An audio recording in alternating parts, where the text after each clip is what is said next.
আজ আমি সকাল সকাল ঘুম থেকে উঠে চলে আসলাম মাছ ধরা দেখতে। আর আমি যে এসেছি মাছ ধরা সব কমপ্লিট। কি ভালো না? আসলে সকাল সকাল আসলাম, তাও আর মাছ ধরা কমপ্লিট।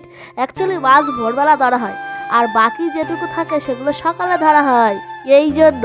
আর আমি এখানে এসে দেখছি বাচ্চা কাচ্চারা মনের আনন্দে মাছ ধরতে নেমে পড়েছে। তো এখানে আমি বেশি দেরি না করে আমাদের খাওয়ার জন্য মাছ নিয়ে চলে আসলাম বাড়িতে।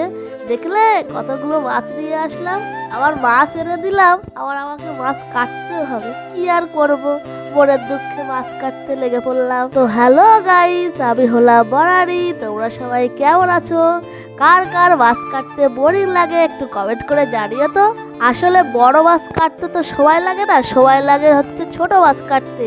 তো এখানে গল্প করতে করতে আমার মাছ কাটা শেষ। তো আমি এখানে স্নান করে চলে আসলাম, আর স্নান করে এসে একটু রোদ পোয়াচ্ছি। আর আজকাল যা ঠান্ডা পড়ছে, মনে হচ্ছে যেন কাশ্মীর চলে এসেছি, যেন ঠান্ডায় জমে যাচ্ছি। তো রৌদ্র খেলে তো হবে না, এখানে আবার খিদে পেয়ে গেছে, তাই আমি মাছ ভাজা দিয়ে ভাত খেয়ে নিচ্ছি।